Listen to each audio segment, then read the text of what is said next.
What's up, everyone? So, a while ago, I sent some Ethereum from one of my wallets. Nothing unusual, just a regular transfer like I've done plenty of times before. Then I noticed the deposit wasn't moving. AML review. Honestly, I wasn't expecting that at all. I kept thinking, why this wallet? I've never intentionally interacted with stolen crypto or used any scam platforms. So I started reading about how these checks actually work. So every wallet leaves a trail on blockchain, and every coin has its own path before it reaches you. If somewhere along that path the funds were linked to hacked wallets, scams, sanctions, or other suspicious activity, some exchanges may decide to take a closer look before accepting the deposit. That's why I changed one small habit. Now, I check the wallet first and only then send funds to exchange. It takes almost no time, and I'd rather know what I'm sending before I click confirm. So let me show you exactly how I do it. And watch this all the way through because there are a few things that people usually don't think about until they run into this themselves.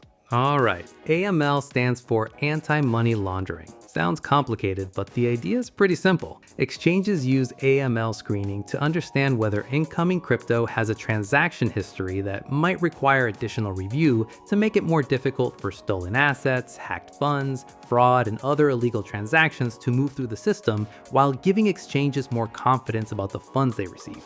I tested a few options over time, compared reports, and eventually settled on this one because it gives me everything I need in one place. It works with most major networks, scan is quick, and report is easy to read even if you're not deeply into blockchain analytics.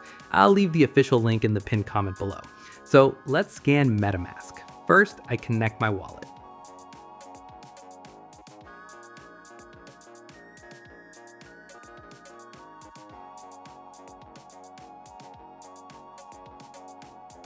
Okay, report is ready, and right away, this is the section I pay attention to first. Low risk. Perfect. That's exactly what I wanted to see. It tells me the wallet doesn't currently show significant high-risk exposure based on the transaction history that was analyzed. So I feel much more comfortable sending funds from it to platforms that perform AML screening.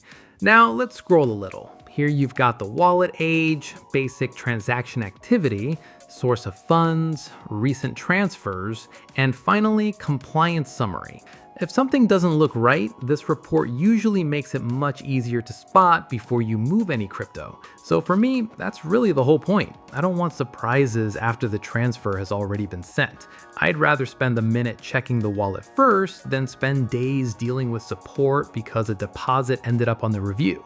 Now I know what I'm sending. I know what the report says, and I have a much better idea of whether that wallet is likely to raise additional questions on platforms that use AML screening. That's why checking has become part of my routine. If I'm moving a meaningful amount to a centralized exchange, I run the scan first, then I send the funds. Simple as that. So I think that's everything I wanted to cover. Hope now you have a much clearer picture of what AML checks are, why they matter, and why I think it's worth taking a minute to scan a wallet before sending crypto to exchange. If anything in the report isn't clear or you've got another question, leave it in the comments and I'll be happy to take a look. For me, this has become one of those small habits that makes managing crypto a lot less stressful. Quick check up front gives me more confidence before I move funds, and that's time well spent.